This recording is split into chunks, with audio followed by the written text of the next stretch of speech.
जी, किया जा सकता है। जी जी जी। सर्वप्रथम हम महामंत्र गायत्री से प्रारंभ करते हैं। ॐ भूर्भुवः स्वः तत्सवितुर्वरेण्यं भर्गो देवस्य धीमहि धियो यो नः प्रचोदयात्। परम पूज्य गुरुदेव वंदनीय माता जी के सूक्ष्म उपस्थिति में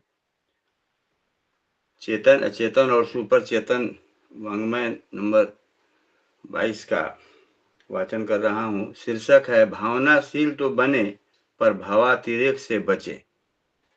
आवाज मिल रही है? जी आवाज भैया, मिल रही बहुत है? अच्छे से, बहुत अच्छे से, बहुत अच्छे से जी।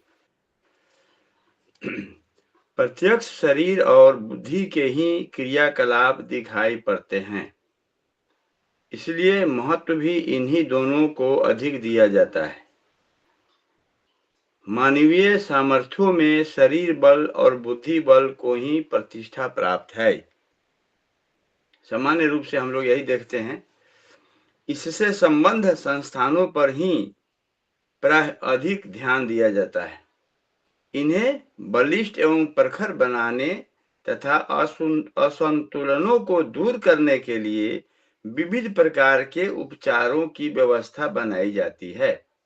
मात्र शरीर बल और बुद्धि बल के लिए यह उचित है और आवश्यक भी है, परंतु पर शरीर और बुद्धि के अतिरिक्त एक सूक्ष्म परत और भी है जो इनकी तुलना में कहीं अधिक समर्थवान है, और वह है भाव संवेदनाओं से युक्त अंतःकरण की।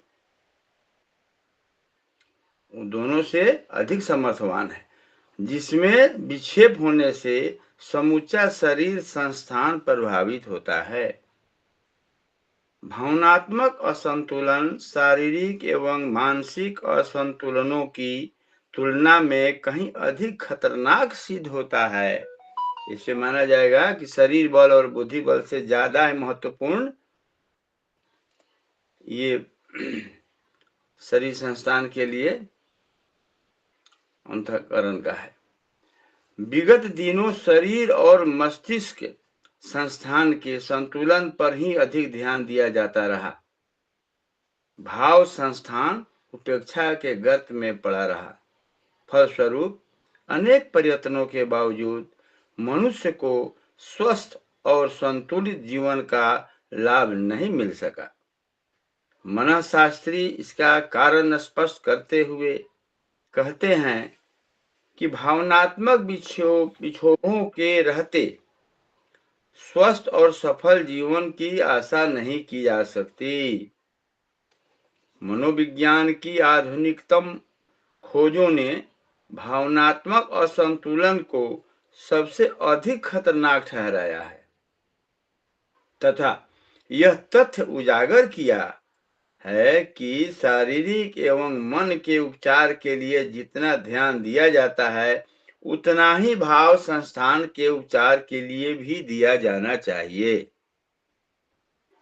संबद्ध विषय पर गहराई से खोजबीन करने वाले मनःशास्त्री जॉर्ज बेंगल का कहना है कि भावातिरेक ही सभी प्रकार के मानसिक एवं भावनात्मक व्यतिरेकों को जन्म देता है।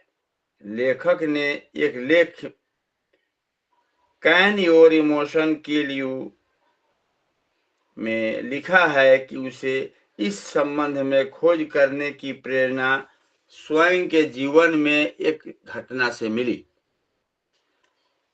उसके भाई का आकस्मिक निधन दिल के दौरे से हो गया। लेखक का इस घटना की वर्षी की तिथि पर वह शोकातुर था। अचानक उसे भी दिल का गंभीर दौरा पड़ा, जिस पर बड़ी कठिनाई से नियंत्रण हो सका। स्वस्थ होने पर उसने आकस्मिक मृत्यु से मरने वाले 275 व्यक्तियों कि मृत्यु के कारणों का एक अध्ययन किया। अध्ययन के पश्चात पाया कि अधिकांश की मृत्यु का मात्र कारण था भावनात्मक असंतुलन। जॉर्ज बेंगल का मत है कि भावातिरेक की स्थिति में मनुष्य सामान्य सी घटना को भी असाधारण महत्व देता और छोटी मोटी प्रतिकूलताओं का सामना करने में भी अपने को असमर्थ पाता है। परिस्थितियों के साथ सामंजस्य बिठा पाने के अभाव में वह जीवन से निराश होकर ऐसे ही आत्मघाती कदम उठाता है। उदाहरणार्थ, उपर्युक्त 275 व्यक्तियों की मृत्यु के कारणों का पता लगाने पर उन्होंने पाया कि वे इतने गंभीर नहीं थे, पर अतिशय भाव विक्षेप के कारण उन्हें अपने जीवन से हाथ धोना पड़ा। इन व्यक्तियों में से 110 तो ऐसे थे जिनकी मृत्यु मात्र उनके निकटतम सगे संबंधियों की मृत्यु के कारण हुई थी।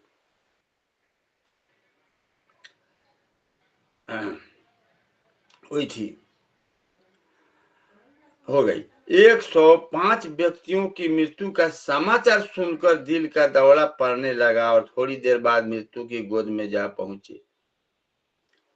समाचार सुनकर, जबकि इसके पूर्व उन्हें कभी भी दिल का दौरा नहीं पड़ा था, कभी हार्ट बीमारी नहीं थी उनको। अचानक समाचार सुनकर ऐसा हुआ। 30 व्यक्ति किसी न किसी प्रकार मोटर दुर्घटना के शिकार होते होते बचे थे, पर उस दुर्घटना की आशंका से इतना घबरा उठे कि बिना किसी रोग अथवा कारण के अकाल मृत्यु की गोद में जा पहुंचे। मरने वाले 30 व्यक्ति जीवन की छोटी मोटी ऐसी असफलताओं से निराश थे जिन्हें कि सामान्यतः अधिकांश व्यक्ति अपना उतना महत्व नहीं देते हैं। How your mind can control your health नामक एक शोध निष्कर्ष में डॉक्टर फ्रान विल्सन लिखते हैं कि भावातिरेक अनेक प्रकार के शारीरिक एवं मानसिक रोगों को जन्म देता है। भावातिरेक की स्थिति में मन संस्थान तनावग्रस्त हो जाता है, जिससे शरीर के हार्मोनल सिस्टम पर दुष्प्रभाव पड़ता है।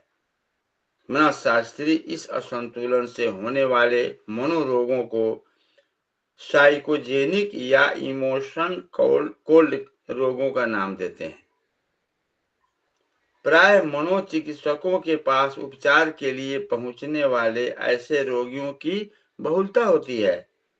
मनोशास्त्री डॉक्टर फ्रान विल्सन का कहना है कि प्राय प्रत्येक व्यक्ति को न्यूनाधिक रूप से यह जानकारी होती है कि स्वस्थ एवं विकृत भावनाओं का मन एवं शरीर संस्थान पर तदनुरूप प्रभाव पड़ता है।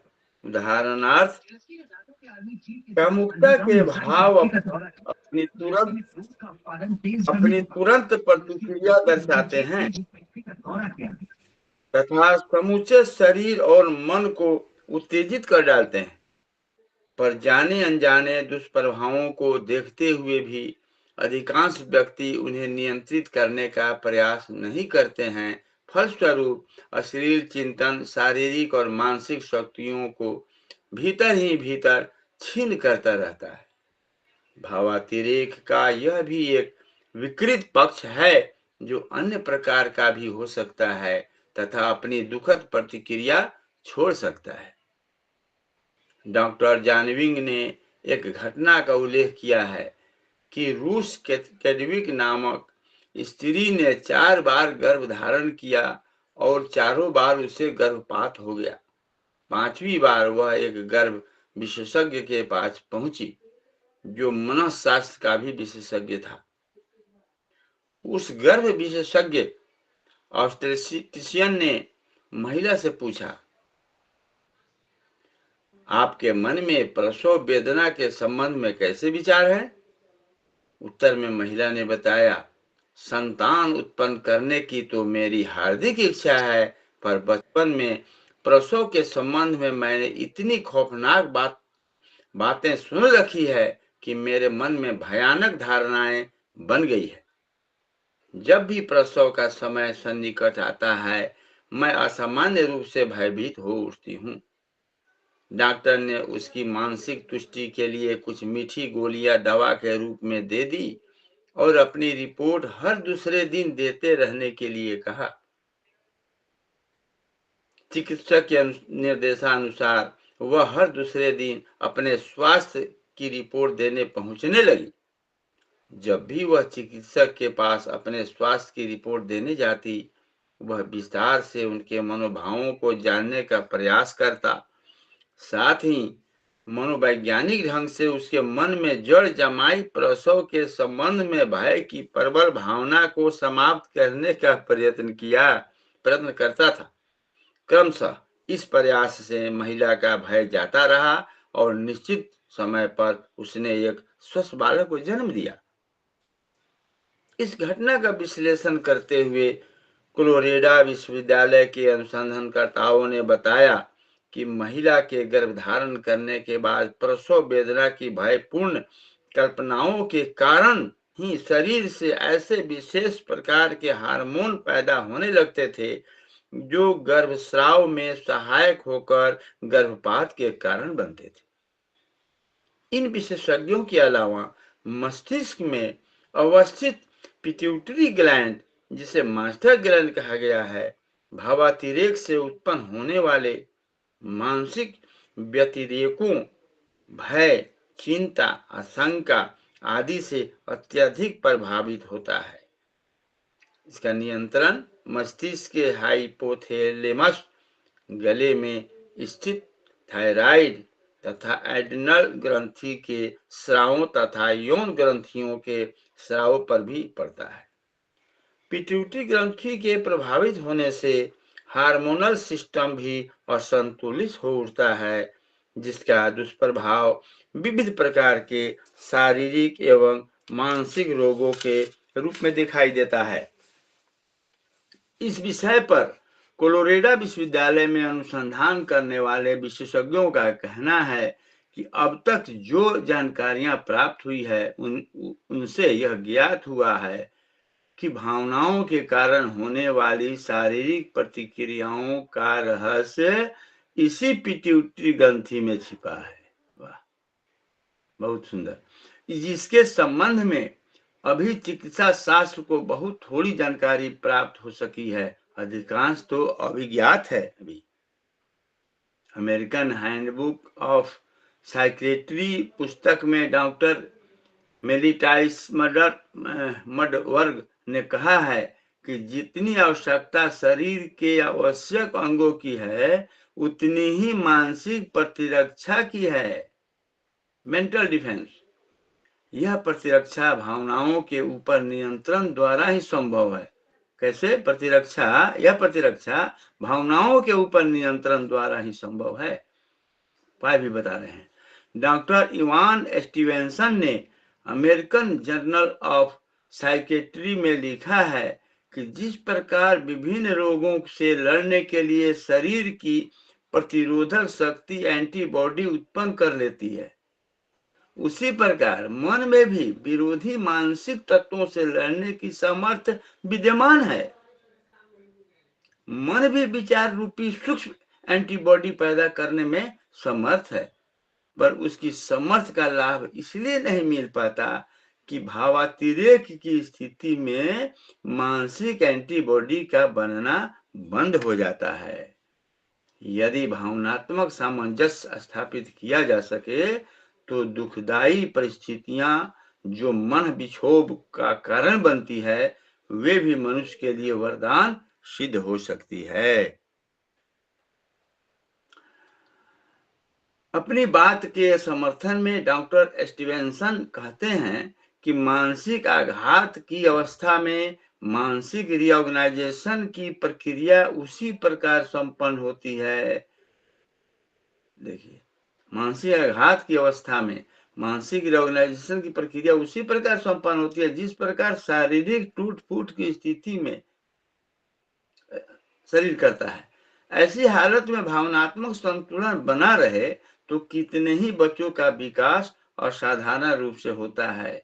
उदाहरण स्वरूप विश्व की मूर्धन्य प्रतिभाओं का जन्म एवं विकास प्रतिकूलताओं में हुआ। हम लोग सीरियल देखे थे गोस्वामी तुलसीदास के बारे में। उनका जन्म भी बहुत ही प्रतिकूलताओं में ही उनका पालन पोषण हुआ है। इसका कारण यह है कि प्रतिकूलताओं में आत्मविश्वास जगने एवं सुदृढ़ होने का अधिक अवसर मिलता है, जो प्रगति में असाधारण सहायक सिद्ध होता है।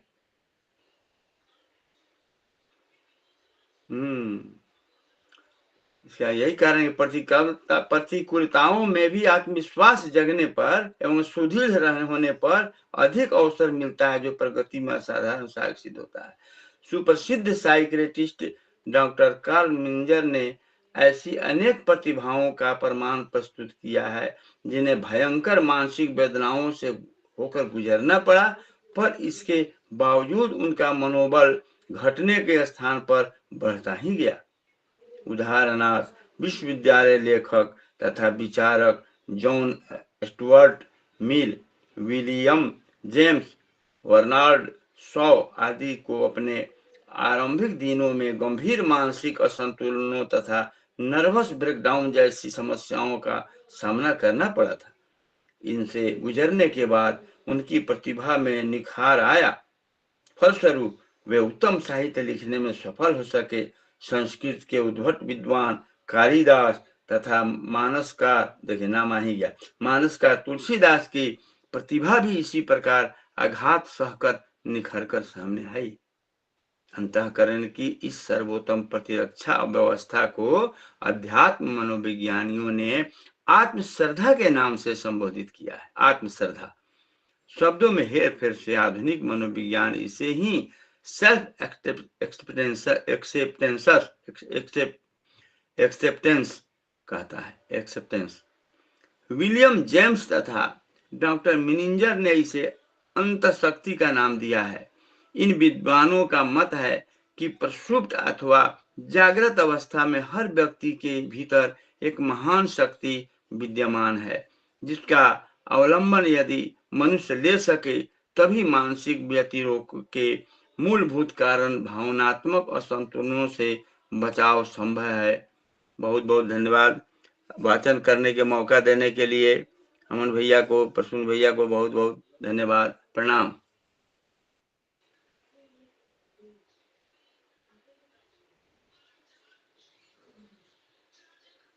वाचन समाप्त हुआ। जी प्रणाम भैया, सभी को प्रणाम। और भैया इतना सुंदर वाचन करने के लिए और इतनी भावनाशीलता के साथ वाचन करने के लिए आपको बहुत बहुत आभार। तो परम पूज्य गुरुदेव वंदनीय माता जी के सूक्ष्म संरक्षण में जो इस टॉपिक में गुरुदेव बता रहे हैं, तो उस पर थोड़ी सी बात रखने का प्रयास करूंगी। बाकी सभी वरिष्ठ जन और सभी जितनी भी हमारे साधक गण हैं, सभी अपना अपना विचार रखेंगे। तो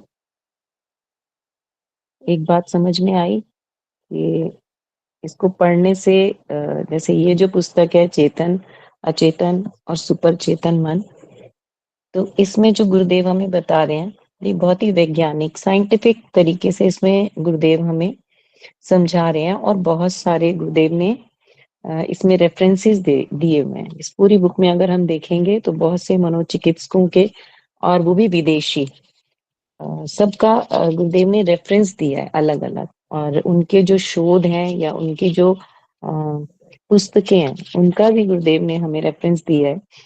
तो इसके पीछे क्या कारण हो सकता है? तो कई बार बाबूजी कहते हैं कि ये जो सारी गुरुदेव का जो साहित्य है ये आने वाले समय में शोध किया जाएगा इनके ऊपर। तो जब ये वाङ्मय 13 है, इसको हमने पढ़ा, पंचकोशीय साधना, तो इसमें यही बात अभी पीछे हम जब अमन भैया इसका भी जब स्वाध्याय चल रहा था तो इसमें ये बात आई है, यही सेम उसमें पंचकोशीय साधना के परिप्रेक्ष्य में ये बातें बताई गई हैं।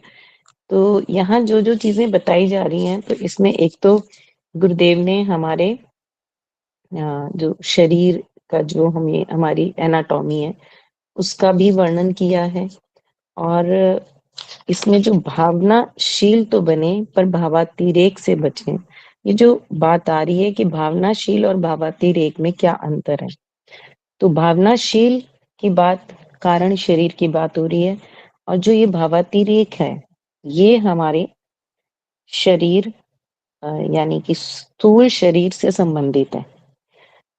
सूक्ष्म शरीर और स्थूल शरीर और कारण शरीर को यदि हम समझ लेंगे, तो मैं गुरुदेव की जो इसमें पंचकोशीय साधना में जो गुरुदेव ने बताया, मैं आपके सामने थोड़ा सा उसको पढ़ती हूँ, तो काफी स्पष्टीकरण होगा उससे इस बात को समझने में, इस टॉपिक को समझने के लिए, क्योंकि हम सभी तो अध्यात्म को समझ रहे हैं, और ये जो इस टॉपिक पे लिख रहे हैं गुरुदेव, ये एक सामान्य व्यक्ति के लिए एक जो इन्होंने भाषा या जिसे कहें कि जो उनकी शैली है बताने के लिए है। तो इसमें गुरुदेव ने स्थूल शरीर का बताया कि सामान्य बुद्धि जो होती है, सामान्य बुद्धि वाले जो लोग हैं, वो काया को ही अपना समग्र स्वरूप मानते हैं और उतने तक ही प्रसन्नता को सीमाबद्ध कर लेते हैं।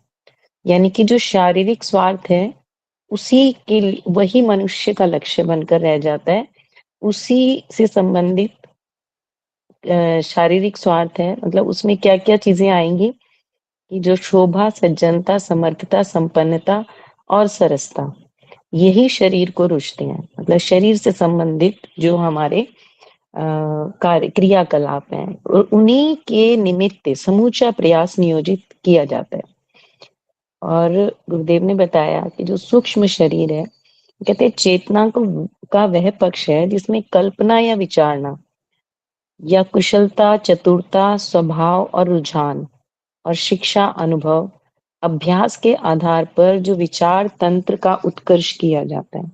तो इसको जो सामान्य भाषा में हम कहते हैं कि जो हम अपने प्रतिभा अर्जित करते हैं और उसके अनुसार हम अपना जो ये शरीर से संबंधित, मतलब एक सामान्य व्यक्ति इतना ही जानता है, कारण शरीर के विषय में जो जानकारी तो है ही नहीं, पता ही नहीं है। हम जो एक सामान्य व्यक्ति का यदि देखेंगे तो हमें पता चलता है कि हम अपने जो सारा प्रयास रहता है हमारा, तो किस चीज में लगाते हैं हम, अपनी शिक्षा में, दीक्षा में, विद्वान बनने में, या कोई भी ऐसी जिसे कहते हैं ना कि ऐसी कोई डिग्री लगाने के लिए कि जिससे हमारा जीवन एक हमें सम्मानजनक स्थिति प्राप्त हो, और हमारे जो शरीर से संबंधित जो क्रियाकलाप हैं कि एक सम्मानजनक स्थिति प्राप्त हो, और हम अपने उन समाज में एक प्रतिष्ठा को प्राप्त कर पाए। इसमें हम सब जुटे रहते हैं। लेकिन इसके ऊपर जो सबसे तीसरा शरीर है, जिसे हम कारण शरीर कहते हैं, जिससे हम सभी परिचित हैं, लेकिन एक सामान्य व्यक्ति उससे परिचित नहीं है कि ये सब हम करते क्यों हैं। यहाँ भाव संवेदना की बात आई तो गुरुदेव ने इसको बताया है कि भावना, आस्था, प्रेरणा, साहस, विश्वास, आदर्श और महामानव स्तर तक विकसित करने की सामर्थ्य की अलौकिकता इसी क्षेत्र में उभरती है। तो कहने का अर्थ ये है कि जो कारण शरीर को समझना आवश्यक है कि आज की जो स्थिति है, या हमारी क्या विश्वास है, हमारी क्या आस्थाएं हैं, जिसे हम आस्तिक और नास्तिक भी कहते हैं। ये जो है इन सारे इस पूरे टॉपिक में जो चीजें आई हैं वो यही है कि हमारी आस्था क्या है, हमारे विश्वास क्या है, या हमारी भावनाएं कैसी हैं। हम भावनाएं तो सभी में होती हैं, और भावना के अनुरूप ही क्रियाएं सारी होती हैं। उन्होंने एक और ये कोटेशन टाइप गुरुदेव क्या कह रहे हैं कि जो विचार तंत्र और क्रिया तंत्र को साथ साथ घसीट ले चलने की क्षमता परिष्कृत कारण शरीर में होती है। मतलब ये जो दोनों हम, ये स्थूल शरीर और सूक्ष्म शरीर जो है, ये कार्य करते हैं हमारे कारण शरीर के अकॉर्डिंग।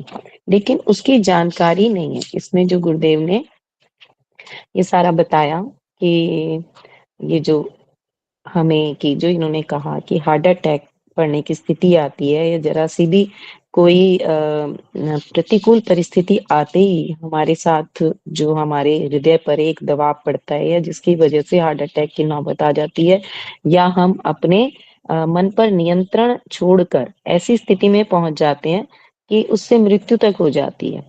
तो इसमें जो गुरुदेव ने उदाहरण दिया कि जिनकी ये जितने भी लोगों पर उन्होंने शोध किया तो उन्होंने बताया कि वो सब किस कारण से थे। उन्होंने सबका इसमें स्पष्ट वर्णन किया है, जैसा भैया ने भी बताया कि वो मृत्यु की गोद में चले गए, लेकिन कारण क्या था? प्रतिकूल परिस्थितियां।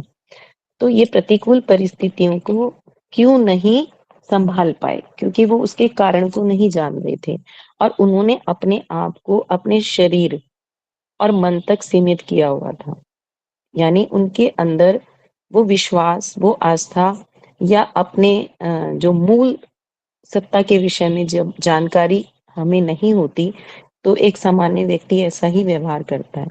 और जैसा यहाँ पे दूसरा उदाहरण गुरुदेव ने दिया है कि वो जो महिला थी जिनका बार-बार गर्भ उनका खराब हो जाता था, तो उसका कारण भी उन्होंने बताया कि जो उनके मन में विश्वास बना हुआ था या चेतन में उनके एक विचार बैठ गया कि भई वो वेदना से, तो वो धीरे-धीरे उसके बेस पर हमारा जो हार्मोनल सिस्टम है वो सारा काम करता है। और जब उनको एक दूसरा विश्वास दिया गया और धीरे-धीरे उनके उस अचेतन में बैठी हुई बात को या विश्वास को हटाया गया धीरे-धीरे, क्योंकि वो एक मनोचिकित्सक भी थे, तो उन्होंने उसको दूर किया, तो वही उनका जो हार्मोनल सिस्टम था, उस पर उनका नियंत्रण हुआ और फिर उसके बाद वो एक स्वस्थ बच्चे को जन्म देने में सक्षम हो पाए।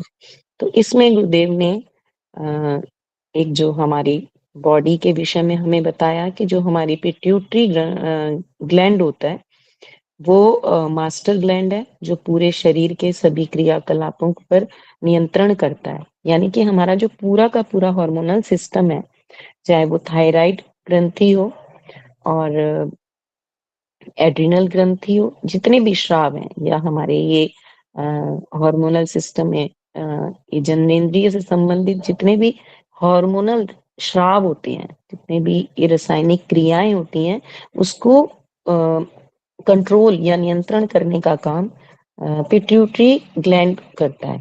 लेकिन पिट्यूटरी ग्लैंड डॉक्टर्स ये जानते हैं कि हाँ, ये हार्मोनल असंतुलन हुआ, लेकिन आज भी डॉक्टर्स ये बताने में असमर्थ हैं कि इसको कंट्रोल कैसे किया जा सकता है।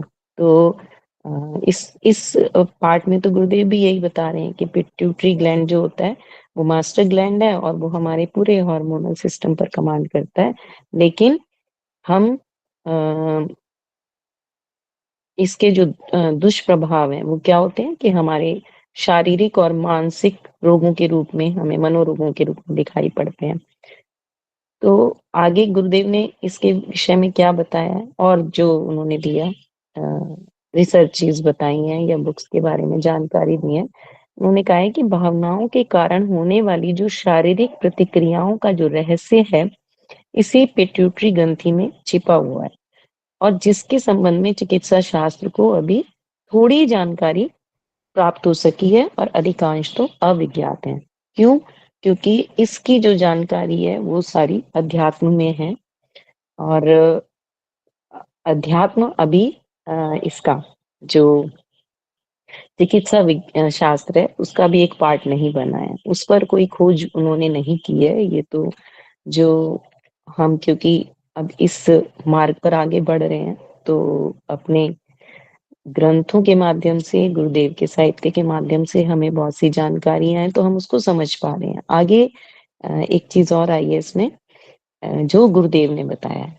गुरुदेव ने जो इस पर अपना पक्ष रखा है, तब उन्होंने बताया है कि हमारी जैसे बॉडी में कोई चोट लग जाती है, तो वो हमारे अंग अपने आप शरीर की जो क्रिया होती है रासायनिक प्रक्रियाओं में कि वो ठीक हो जाती है। तो हमारे अंदर भी वो सामर्थ्य है कि यदि हमारा मानसिक रूप से कोई ऐसा आघात हमें लगता है, तो शरीर में इसका भी रीऑर्गेनाइजेशन की प्रक्रिया संपन्न होती है, लेकिन हम क्योंकि उसके बारे में जानकारी नहीं रखते, तो होता क्या है कि हम भावातिरेक में आ जाते हैं। यानी हमारे साथ कोई भी विपरीत परिस्थिति आई या कोई प्रतिकूल सिचुएशन बनी, तो हम उस पर कंट्रोल नहीं कर पाते, उस पर नियंत्रण नहीं कर पाते, और उसका हमारी जो पिट्यूटरी ग्रंथि है ऐसे हार्मोन्स रिलीज करते हैं कि हमारे जो शरीर पर नियंत्रण है वो हमारा असंतुलित हो जाता है, और उसकी वजह से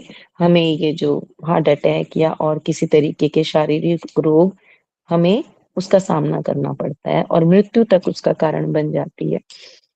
क्योंकि हमें ऐसा लगता है कि वो जो आघात हमें लगा है, उन प्रतिकूलताओं के अ, हम उसको नहीं झेल पाएँगे, क्योंकि ये मैं अपना ही उदाहरण देकर बता देती हूँ कि जब हम नहीं जानते थे, तो हमारी एक ही स्थिति होती है। यदि हमारी समाज में एक सम्मानीय स्थिति है, तो कोई भी अगर ऐसी स्थिति आए जिससे हमें लगता है कि समाज में हमारी प्रतिष्ठा को कोई भी दांव लगेगा, तो वो जो आघात होता है, वो चाहे किसी भी कारण से आया हो, कई बार वो कारण दूसरे भी हो सकते हैं, कोई परिस्थिति भी हो सकती है, कोई पारिवारिक व्यक्ति भी हो सकता है। तो एक जो प्रेशर है, वो मैं अनुभव कर चुकी हूँ, इसलिए मैं आपसे इस बात पर बात कर रही हूँ कि वो उस समय ऐसे लगता है जैसे किसी ने आपका गला दबा दिया है और आपके स्थिति से बाहर हो जाती है वो वाली स्थिति, मतलब नियंत्रण कर पाना।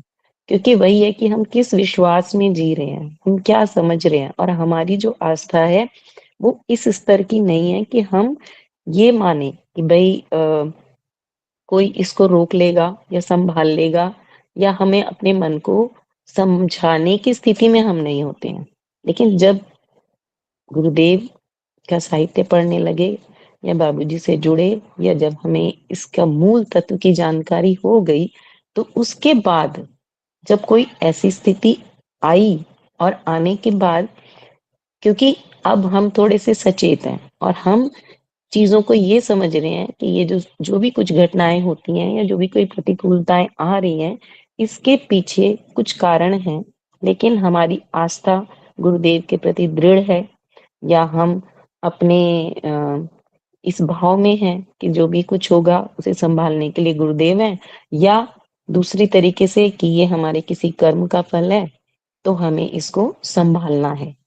और जैसे ये स्थिति बनी है वैसे ही ये दूर हो जाएगी। मतलब ये जो समय मिलता है सोचने के लिए, अगर ये स्थिति बन जाए, तो हम उससे बाहर निकल जाते हैं, और आगे हम उसके लिए और एक, जैसे कहते हैं ना, एक मनोबल के साथ, और अपनी एक और हमारी हिम्मत बढ़ती है, और उसको सामना करने की हमारी क्षमता भी विकसित हो जाती है।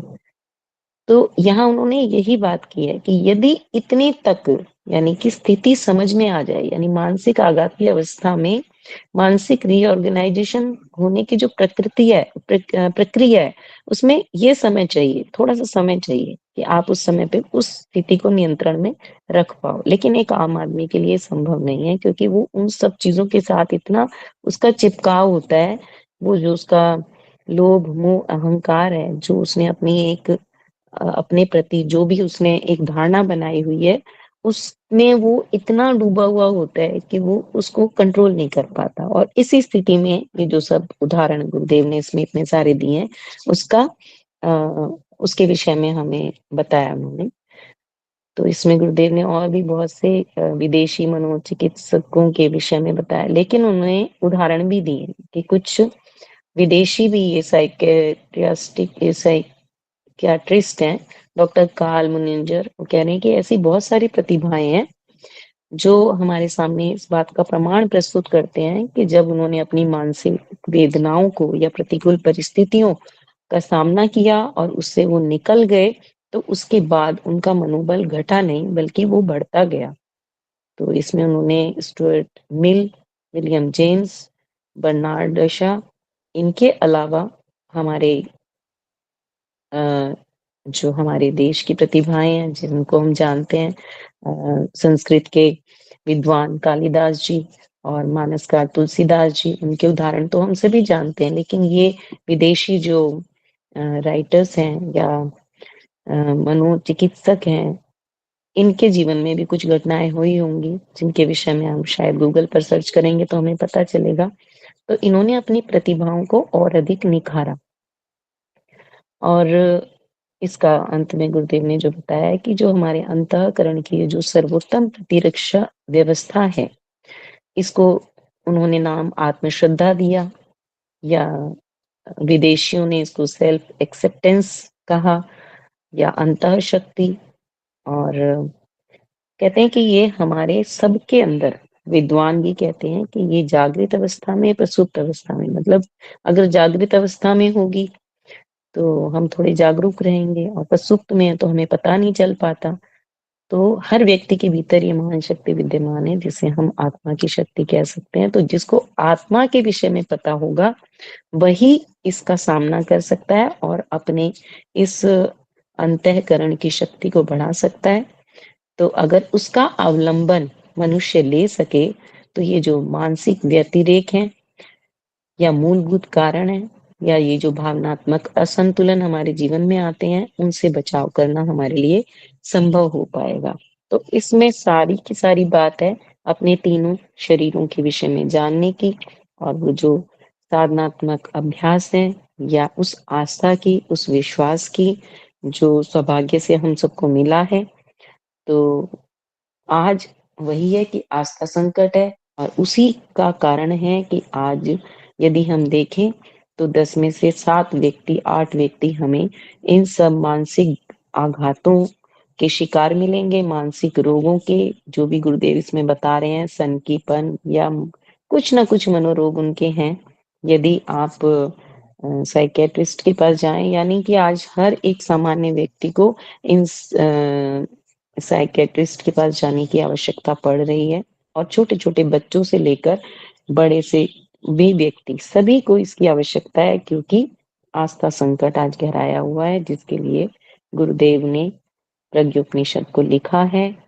यानी कि आज की स्थिति में ये भयावह स्थिति का कारण उन्होंने हमें स्पष्ट किया है और इससे बचने के उपाय भी उन्होंने हमें बताए हैं कि अपनी आत्मा की शक्ति को पहचानें और अपनी आस्था और विश्वास को किस प्रकार हम आगे बढ़ा सकते हैं। तो तीनों शरीरों के विषय में या अपने शरीर की जो ये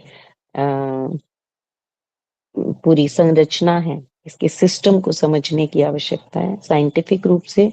तो ये वैज्ञानिक अध्यात्म जो गुरुदेव ने हमें दिया है, उसी के विषय में ये जानकारी दी गई है। तो बहुत-बहुत आभार आप सभी को मुझे बोलने का अवसर देने के लिए। तो बाकी मेरा अमन भैया से और बाकी सभी से सभी वरिष्ठों से अनुरोध है, कृपया अपनी बात को समाप्त करती हूँ। बहुत-बहुत आभार, धन्यवाद सभी का।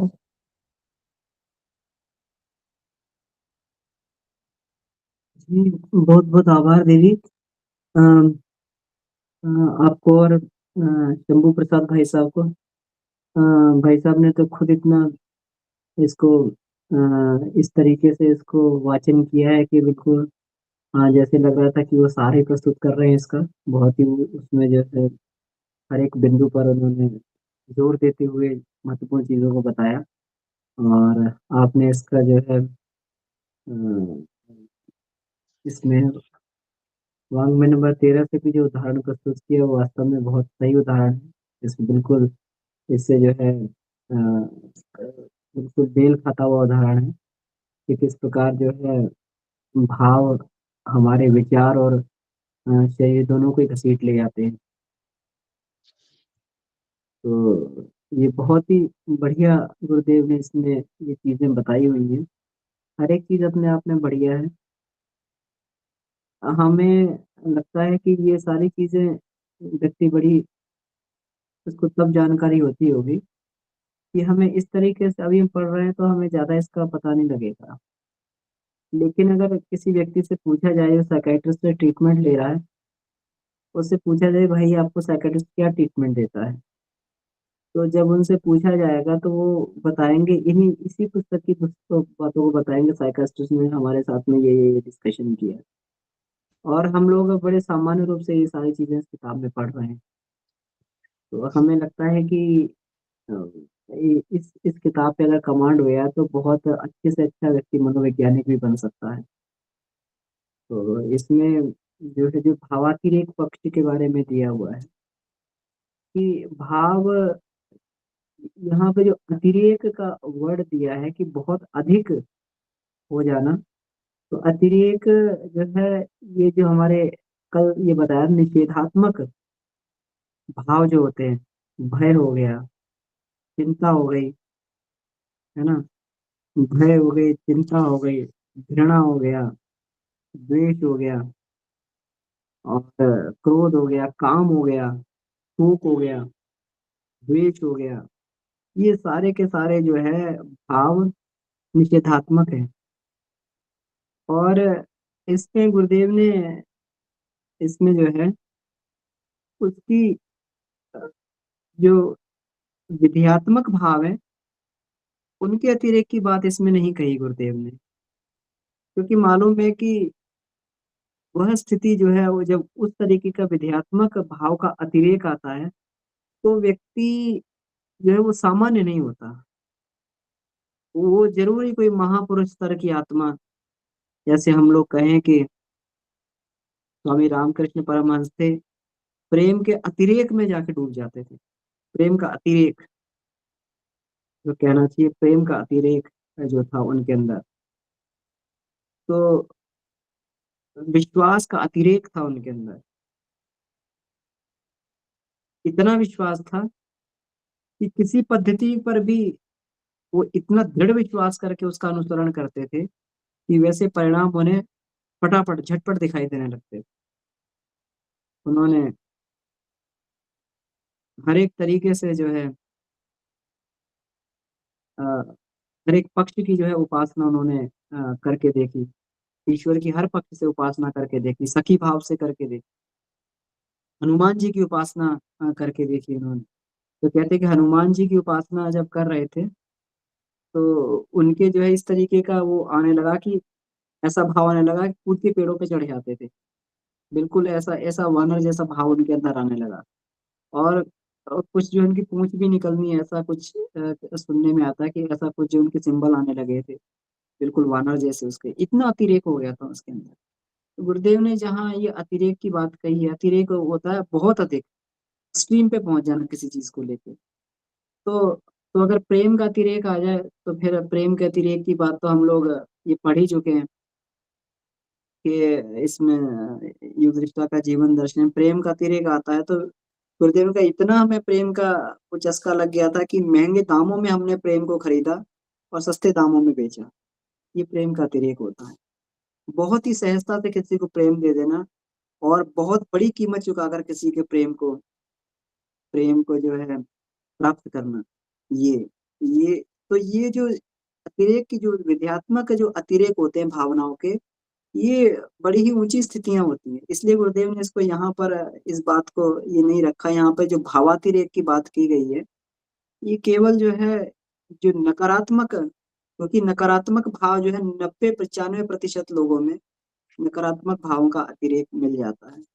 कोई व्यक्ति जरा शोक में डूब गया तो इतना शोक में डूब जाता है, इतना शोक में डूब जाता है कि बिल्कुल एकदम उससे उबरना उसके लिए मुश्किल पड़ जाता है।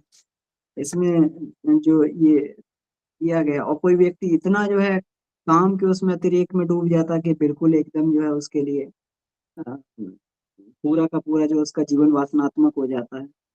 इसमें ये दिया हुआ है, सारी चीजें इसमें जो दी हुई हैं कि जो 250 लोगों में 275 लोगों में जो ये दिया हुआ है, जो सर्वेक्षण किया गया, तो वो इस स्थिति के लोग थे जिनकी अचानक जिनकी मृत्यु हुई, इस स्थिति के लोग थे कि वो उनको जो है अ, किसी अपने स्वजनों की मृत्यु के कारण इतना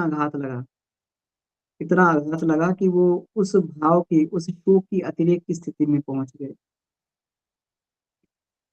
जब इसमें ये होता है, किसी स्वजन की मृत्यु हो जाती है घर में, तो गरुड़ पुराण की ये कही जाती है, गरुड़ पुराण की कथा करने की बात कही जाती है, या फिर जो है कठोपनिषद का ये पाठ किया जाता है कि कम से कम जो है जीवन की शाश्वत, आत्मा की शाश्वतता का बोध हो व्यक्ति को, शरीर की नश्वरता का, आत्मा की शाश्वतता का बोध हो, ताकि वो शोक है कम से कम कुछ तो कम हो।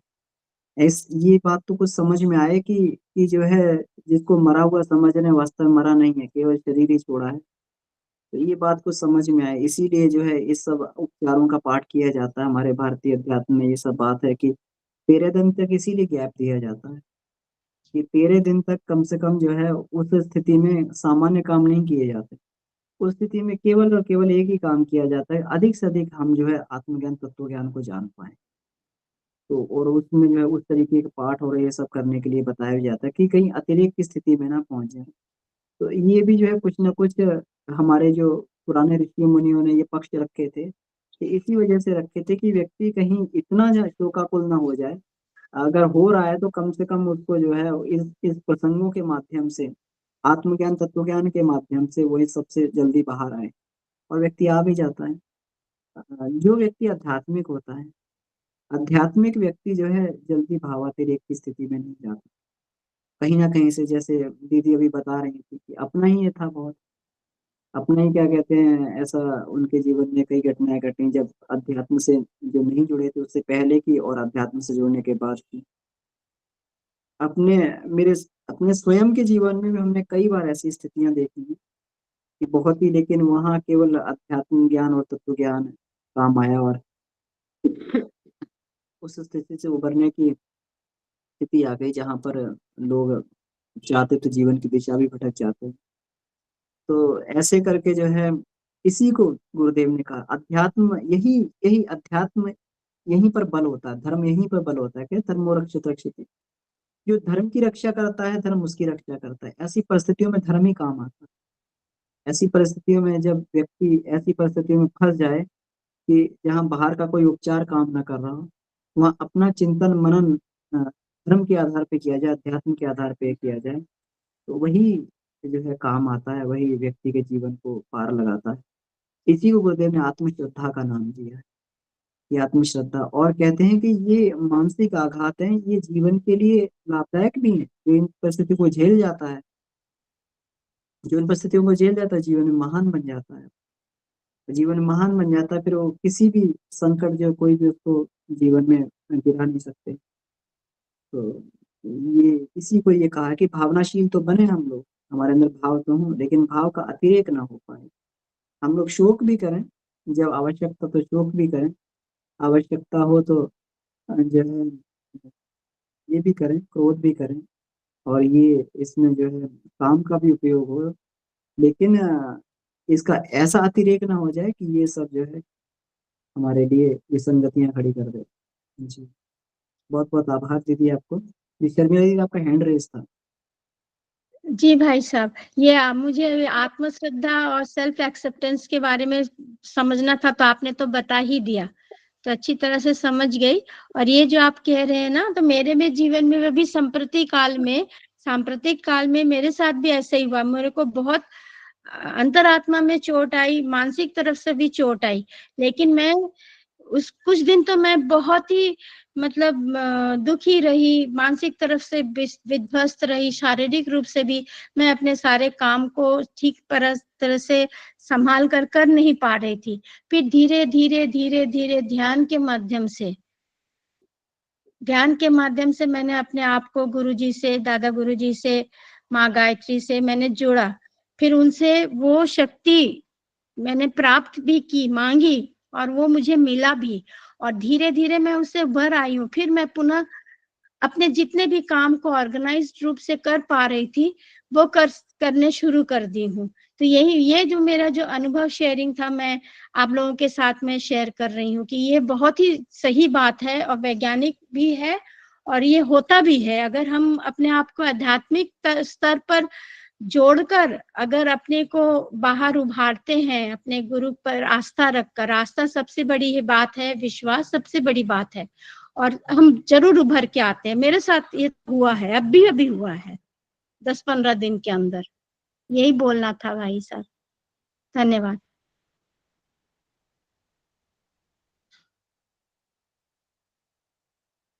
जी दीदी, बहुत बढ़िया, आपने इसका जो है अनुभव व्यक्त करके इसको जो है सिद्ध भी कर दिया कि जो अपनी आत्मिक श्रद्धा होती है, अध्यात्म होता है, आत्मबल होता है, ये किस तरीके से परिस्थितियों से उबारता है। ये प्रहलाद जी भाई साहब। जी भाई साहब, सबों को मेरा सादर प्रणाम। इस संदर्भ में अपने सर्विस पीरियड की एक घटना सुनाना चाहते हैं और उससे एक प्रश्न भी निकलता है, तो वो भी आपके सामने रखेंगे। एक बार ट्रेन लेके हम जा रहे थे, तो लाल सिग्नल था किसी स्टेशन का, अंतिम स्टेशन का, उसके पहले ही गाड़ी रुक गई। हमने ड्राइवर से पूछा वाकी-टाकी से कि भाई क्या बात हो गई? बोला कि आप जल्दी आप आइए हमारे पास। जल्दी उसके पास गए, तो देखा कि एक 30-35 साल की महिला वो ट्रेन के नीचे पड़ी थी और उसका एक पैर कटा हुआ था। वो हमारी ट्रेन से ही कटा। वो जिंदा थी, बोल भी रही थी। हमने कहा कि ड्राइवर को कहा कि भाई गाड़ी धीरे से बैक करो और को निकालो। सब कोई मिल के हम लोग, कुछ पैसेंजर भी और हम लोग मिल के उसको निकाले। वो उठना नहीं चाह रही थी। अपने क्षेत्रीय भाषा में उसने बताया कि हमको छोड़ दीजिए, हमको मरने दीजिए, हमको रात बहुत मारा है हमारा पति, हमको इसी तरह छोड़ दीजिए, हम मर जाएँगे। फिर भी किसी तरह उससे नाम पूछे कि कहाँ के रहने वाली हो? वो बड़ी मुश्किल से वो अपना पता बताई, कर बलपूर्वक उसको उठाकर हम लोग ट्रेन में लोड किए और वाकी-टाकी से ही स्टेशन पर, टर्मिनेटिंग स्टेशन था, वहाँ खबर की कि भाई एम्बुलेंस तैयार रखिए, ऐसी-ऐसी बात। गाड़ी पहुँची, उसको भेज दिए। जो कानूनी प्रक्रिया होनी चाहिए थी, वो सब हमने कर दिया। ये घटना तो ना हमारे परिवार से, ये हमारी ड्यूटी के अंतर्गत आती थी। उसके बावजूद भी वहाँ हम लोग का रनिंग रूम होता है, जहाँ हम लोग ठहरते हैं। वहाँ खाना बना हुआ था, नहा-धोआ के खाने बैठे, लेकिन खाने की इच्छा नहीं। 2-3 दिन तक उस घटना को बार-बार याद करके मन व्यथित होते रहा और ग्रेजुअली जो है कई दिनों तक वो बात दिमाग में घूमती रही और तब जाके हम नॉर्मल हुए। तो इसको क्या कह सकते हैं? भावातिरेक कह सकते हैं कि क्या कह सकते हैं? अगर ये दुर्गुण, ये और भी एक ऐसा मेरा स्वभाव है, किसी लड़की की विदाई हम जल्दी नहीं देख सकते, चाहे वो हमारे परिवार की ना भी हो, उसके बावजूद विदाई के समय हम पीछे खसक जाते हैं कि वो हम रुदन-क्रंदन ना देख सकें। तो इसको कैसे दूर किया जाए और ये क्या भावातिरेक की श्रेणी में आएगा या और कुछ? यही जानना चाहते हैं। धन्यवाद।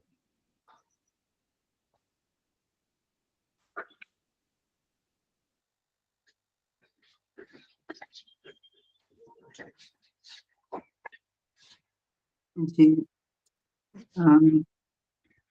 नहीं, जो आपने ये घटना स्त्री वाली बताई है, तो ये बिल्कुल हृदय विदारण करने वाली घटना है और सामान्य स्तर पे तो इसका जो है प्रभाव पड़ता ही है। किसी भी सामान्य व्यक्ति पर तो ज़रूर इसका प्रभाव पड़ेगा। अगर 2-3 दिन तक अगर इसका ये रहता है, क्योंकि जिस तरीके से उसको इस हालत में देखा, पहली बात तो ये होती है कि किसी को हम इस तरीके की हालत में देख लेते हैं कि जिसके अंग क्षत-विक्षत हो गए हों, वो छटपटा रहा हो। ऐसी हालत में देखने से ही बहुत दिन तक वो स्थिति बनी रहती है व्यक्ति की। जब तक कि उसे बहुत अभ्यास ना हो। सामान्य व्यक्ति की बात नहीं, अगर उसे बहुत अभ्यास होगा इस सब चीज़ों को रोज़-रोज़ देखने का, तो भले ही उसपे कोई फ़र्क ना पड़े। लेकिन हम जैसे जो सामान्य स्तर के लोग होंगे, जो ये सब चीज़ों से जो है नहीं रोज़-रोज़ पाला पड़ता है, तो कभी अगर एक आध बार हम लोग देख लेते हैं, तो 2-4 दिन तक तो स्थिति बनी रहती है। तो हमें लगता है ये एक सामान्य, ये भावातिरेक ना कह के इसको एक सामान्य मनस्थिति वाली बात कहनी चाहिए कि कुछ मनस्थिति पे गहराई से चीज़ें चली जाती हैं और वो प्रभाव भी करती हैं वो। तो ये वाली बात है, क्योंकि ये कोई सामान्य स्थिति नहीं थी कि ट्रेन के सामने किसी कट जाना और अपने मुँह से जो है आत्महत्या की बात कहना कि भई हमें मर जाने दीजिए। मतलब ऐसा है, जब इतनी दारुण स्थिति वाली बात हो और जो शरीर से भी परेशान, मन से भी परेशान हो, मन के उस पर भी पराकाष्ठा पे हो, मन की पीड़ा पे भी, शरीर की पीड़ा पे भी पराकाष्ठा पे हो। तो ऐसी स्थिति में तो निश्चित ही प्रभावित होना बनता है। तो ये वाली बात है और बाकी जो ये वाली बात है कि विदाई वाली बात है, तो अपने हृदय की बात है, हृदय की कोमलता की बात है। नहीं तो जैसे अगर इस बात को भी अगर ये किया जाए कि भाई इसमें जो है इसको उस ज्ञान के पक्ष से भी देखा जाए कि भाई ये तो आवश्यक है ही, इसको तो होना ही है। तो ये जो है कभी कभी स्थितियां ऐसी बन जाती हैं, लेकिन हम लोग जैसे ये कहते हैं कि जैसे हमारे खुद के केस में ऐसा था कि अ, आध्यात्मिक बैकग्राउंड से भी जुड़े होके, और हम खूब हमने ये किया था मजबूत कि हम अपने सिस्टर की शादी में जो है हमारी आंख में आंसू नहीं आएगा। लेकिन और ये स्थिति भी थी बड़ी कड़ी सी, हमने मजबूत करके रखा हुआ था अपने को। लेकिन जैसे ही हम उस कमरे में गए जहां पर सिस्टर की विदाई का वो हो रहा था, और सब लोग रो रहे थे और अपने आप आंख से आंसू चलने लगा। तो ये स्थिति इसलिए भी बन जाती है कि जब एक सघन वातावरण इस तरीके का बन जाए तो अपने आप उस तरीके के विचार और भाव मन को आकर जो है वो व्यथित करने लगते हैं, और व्यक्ति न चाहते हुए भी उसमें जो है जबरदस्ती उसमें खिंचा चला जाता है, उस भावों के जंजाल में खिंचा हुआ चला जाता है। तो ये सारी स्थितियां हैं जो है, और व्यक्ति अगर आध्यात्मिक मनस्थिति है और ये है तो उस पर जो है वो कमांड भी कर लेता है, अगर बहुत अधिक अभ्यास है तत्व ज्ञान का तो। जी भाई साहब। धन्यवाद भाई साहब, धन्यवाद।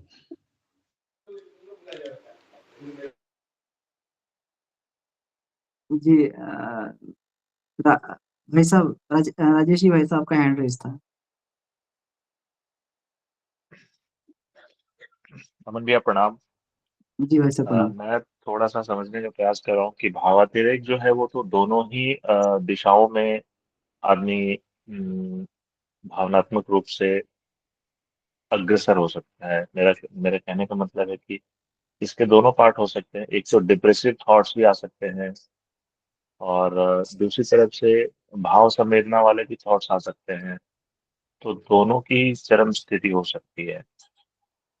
तो जैसा कि प्रहलादी भाई साहब ने भी बताया कि इनका मन काफी कोमल है, या कह सकते हैं कि आ, सरल व्यक्तित्व के जो लोग हैं वो जरा सी भी बात पर वो प्रभावित होते हैं, उनका मन प्रभावित होता है। वहीं जो थोड़े कठोर मन के होते हैं, जो संवेदनहीन या भावना शून्य लोग होते हैं, उनको बड़ी से बड़ी घटनाओं पर भी कोई फर्क नहीं पड़ता है, और उनको लगता है कि ठीक है, हो गया। निकटतम लोगों के भी चले जाने पर मैंने लोगों को देखा है कि वो बिल्कुल रोते नहीं। तो क्या वो आध्यात्मिक रूप से इतने सबल हैं कि उन्हें वो रोते नहीं है, या फिर वो भाव शून्य है इसलिए रोते नहीं है? और रोने का मतलब वो भाव विभोर नहीं होता है। तो भावातिरेक जो है वो, क्या इसका दोनों तरफ से दोनों इस सिक्के के दो पहलू हैं, कि संवेदनहीन होना और संवेदनशील होना, और दोनों की पराकाष्ठा पे होना। भावातिरेक का मतलब तो यही है कि आप संवेदनशीलता की भी पराकाष्ठा पे हैं और संवेदनहीनता की भी पराकाष्ठा पे हों। तो मैं थोड़ा सा इस पर आपका विचार जानना चाहूंगा भैया। जी भैया, अगर हम अध्यात्म की बात में कहें तो अध्यात्म की भाषा में संवेदनहीनता की पराकाष्ठा को नहीं होती है। उसको हम उस स्थिति को हम भावातीत बोलते हैं, है ना, सभी भावों से अतीत हो जाना। तो उस स्थिति में किसी भी प्रकार की स्थिति हो तो ये बहुत ही उच्च स्थिति होती है, उसको भावातीत बोलते हैं, भावातीत हो जाना। और अगर ये इसमें है, जैसे आपने बोला बहुत ही, तो वो संवेदनहीन वाली स्थिति वो हो गई जिसकी भाव संवेदना ही सूख गई है। और भाव संवेदना सूख गई है तो मन बिल्कुल निष्ठुर हो जाता है, तो उसको भी फर्क नहीं पड़ेगा। और जो भावातीत स्थिति में है उसको भी फर्क नहीं पड़ेगा। जब बुद्ध थे, है ना, तो बुद्ध थे तो बुद्ध भावुक स्थिति में थे, तो उन्हें जो है मुर्दे को देख के उन्हें ये वैराग्य हो गया। और जब उसमें थे, भावातीत स्थिति में आ गए, तो मुर्दे को देख के हंसने लगे। तो दोनों ही चीजें, संवेदनहीनता जो है इसमें इसको ये और पृष्ठ की स्थिति है, भावातीत वाली स्थिति हो जाती है, व्यक्ति भाव से ऊपर हो जाता है। कहते हैं ना, अपन मंत्र बोलते हैं, भावातीतम त्रिगुण रहितम सद्गुरुम तम नमामि। तो सदगुरु की स्थिति ऐसी ही होती है, भावों से अतीत होता है वो। और गुणों से रहित होता है। जी मतलब भावातीत हो जाना भैया आध्यात्मिक रूप से परिपक्व हो जाने के बाद वो स्थिति आती है। बिल्कुल बिल्कुल बिल्कुल बिल्कुल। और संवेदनहीनता की स्थिति तो किसी में भी निष्ठुरता के माध्यम से, वैसे माध्यम से आ सकती है। तो भावातिरेक मतलब इसका मतलब यही समझे कि हम भावनात्मक रूप से किसी के प्रति द्रवित होना, दयावान होना, प्रेम में भी भाव विवल होना, तो ये सब भावातिरेक की स्थिति। ये भावनाशील है भैया, इसको भावनाशील बोलते हैं, हम भावनाशील हैं। अगर सामान्य रूप से हम ये कर रहे हैं तो भावनाशील है। लेकिन अगर बिल्कुल इतनी हम लोग बिल्कुल नेगेटिविटी में पहुंच गए हैं इसमें कि शोक है, तो इतना ज्यादा शोक हो गया है कि बिल्कुल एकदम हृदय ने भी काम करना बंद कर दिया, शरीर ने भी काम करना बंद कर दिया, तो वो अतिरेक हो गया वो फिर। अच्छा, मतलब वो डिप्रेशन वाली स्थिति हो जाती है, उसको भावातिरेक कहते हैं। जी जी जी बिल्कुल, एकदम उसमें इतना बहुत डूब जाना कि वहां से निकलना संभव ना हो सके। ओके, अब क्लियर हुआ भैया, थैंक यू वेरी मच। जी जी धन्यवाद। मीना दीदी। जी भैया, ये मैं उसको स्पष्ट नहीं कर पाई जो मैं सूक्ष्म और स्थूल का बता रही थी। भावातिरेक में यहाँ जो गुरुदेव का मार्गदर्शन है कि जैसे हम एक अपनी मान्यता बनाकर चलते हैं ना, ये अपने से रिलेटेड है कि जो सुसाइड होते हैं या जहाँ भी, जैसे वो अभी भाई साहब ने बताया, ये भावनाशील की बात है कि हम किसी की दुख को, परेशानी को देखकर जो हमारे अंदर भावनाएं आती हैं, ये भाव संवेदनाएं हैं। तो ये तो एक नॉर्मल स्थिति है, लेकिन इसमें हमें दुख हो रहा है, हम उनकी मनस्थिति को समझ पा रहे हैं, तो ये तो भावनाशील की बात हो रही है। लेकिन जब हम क्या करते हैं कि हमारा कोई हमारे इस शरीर से संबंधित, मतलब हमारे इस नाम से, हमारे इस पद से, या हमारी जो भी सामाजिक मान्यता, जैसे हम कहते हैं कि हमारा कोई घनिष्ठ मित्र हुआ, या हमारे जो नाम हमने लिया हुआ है इस पर कोई आंच आती है, या कोई ऐसी परिस्थिति बनती है कि हमारा कोई बहुत करीबी, उसकी स्थिति में जब हम अपना मानसिक संतुलन खो देते हैं, या कोई ऐसी विपरीत परिस्थिति आती है कि हम उस समय पर अपने आप को संभाल नहीं पाते, ये वो भावाती एक बात हो रही है कि जब हमने एक बाउंड्री में खुद को बांधा हुआ है, उसके आगे हम सोच ही नहीं पा रहे। उस स्थिति में जब हम कोई ऐसा कदम उठाते हैं, ये उस विषय में बात की है, स्थूल और सूक्ष्म से रिलेटेड है ये। मतलब जब हम अपने आप को ये शरीर मानते हैं और अपने ये संबंधी, या एक जो भी एक समाज में हमने अपनी एक वो बनाई हुई है ना, उसके अंतर्गत जो हमने अपने लिए धारणा बनाई हुई है, और उसमें जब कोई गड़बड़ी होती है, जैसे हम मान लीजिए कि किसी का भाई, किसी का पति, किसी का बच्चा, तो उसको हमने वो जो चिपकाव है हमारा, वो जो मोह है, तो जब हम उसको बर्दाश्त नहीं कर पाते कभी ऐसी स्थिति आने पर, और भावातिरेक में, और जो सुसाइड वाला होता है वो भी यही होता है कि जब ये मैं आपको अपने पर्सनल उस पे बता रही हूँ, क्योंकि मैं शुरू से बहुत ज्यादा इमोशनल जिसको कहा जाता है ना, लेकिन वो इमोशन का स्तर जब हमारा इस स्थिति में पहुंच जाए कि हम अपने आप को नुकसान पहुंचाने की स्थिति में पहुंच जाए, जैसे हम अपने लिए कहते हैं कि मुझे अ, किसी ने ऐसा कैसे कह दिया, या मतलब मैंने जो अपने आप को माना हुआ था, तो उसमें कभी आता है सुसाइड भी लोग इस स्थिति में कर लेते हैं। और पति पत्नी की लड़ाई में भी क्या होता है, यही होता है, जैसे वो है कि जब पति से इतना इस तरह का व्यवहार मिलता है, तो उसके पूरा जो उसका अस्तित्व है, उसे ये समझ में नहीं आता कि ये क्या हो रहा है मेरे साथ में, मतलब मेरे जीने का क्या फायदा है। ये सामान्य तो व्यक्ति की ऐसे ही मनोभाव होते हैं। तो ये उससे संबंधित है, क्योंकि हम अपने आप को शरीर मान रहे हैं, और इस शरीर से जुड़े जो रिश्ते हैं उन्हीं को हम प्राथमिकता दे रहे हैं। तो ये स्थूल और सूक्ष्म वाली बात है, जिसमें हमारी हमारी सामाजिक प्रतिष्ठा हो सकती है, जिसमें हमारा अपना एक भाव हो सकता है, मतलब जो नाम हमें मिला हुआ है, इस नाम से जुड़ी हुई जितनी भी हमने एक वो बनाई है अपनी एक दुनिया, ये वहां की बात है। तो उसमें क्या है कि जब उस ऐसा होने पर जब हम उस इमोशन का लेवल इस स्तर तक चला जाए कि हम अपने आप को कोई हानि पहुंचा लें, वो भावातिरेक है। बाकी ये सब भाव संवेदनाएं और भावनाशील ही हैं, जैसे अभी प्रसाद भाई साहब ने उदाहरण दिया, तो ये स्थिति थी कि सभी की होती है, ये हमारे देश में तो है ही। इस लड़कियों की विदाई के समय सोच कर भी जो हमें आंखों में आंसू आते हैं, तो वो हमारा जुड़ाव होता है, या ज्यादातर हम इसलिए नहीं रोते कि वो छोड़ के जा रहे हैं, हम एक दूसरे के इमोशंस जो जुड़े होते हैं कि माँ के विषय में सोचते हैं, भाई के विषय में, भाई को देखते हैं कि भाई की आंख में आंसू है, तो जो देखने वाला व्यक्ति है वो भी रोने लगता है, क्योंकि हम उस समय उसके भाई के इमोशंस को फील कर रहे हैं, हम उसकी माता के इमोशन को फील कर रहे हैं, हम उस लड़की के इमोशंस को फील कर रहे हैं जो अपने घर को छोड़कर जा रही है। तो ये तो भावनाशील वाली बात है, भाव संवेदनाएं हैं, क्योंकि हमने कहीं ना कहीं हम भी उनसे जुड़े होते हैं, जुड़े मतलब हमारे जीवन में भी वो पल आए होते हैं, तो हम उनको अनुभव कर पाते हैं उसी स्थिति में जाने पर।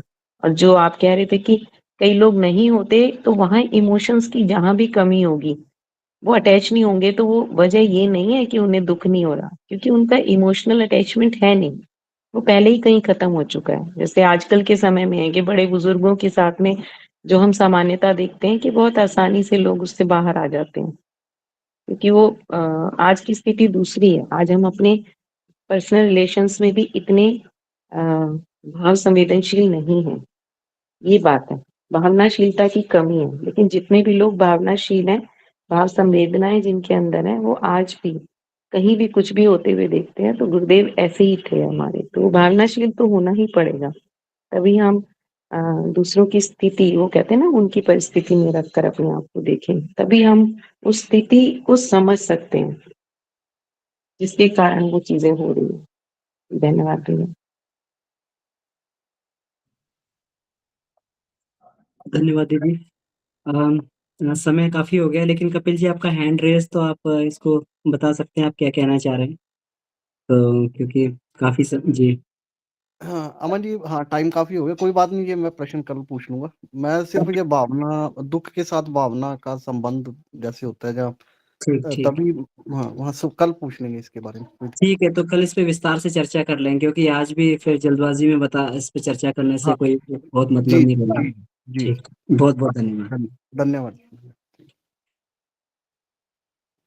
तो आइए इसी के साथ में आज की कक्षा को ही विराम देते हैं। परम पूज्य गुरुदेव, वंदनीय माता जी, सभी सत्ताओं को धन्यवाद देते हुए आइए शांति पाठ करते हैं। ओम शांति शांति शांति। समाप्त। सभी को प्रणाम, आभार, धन्यवाद।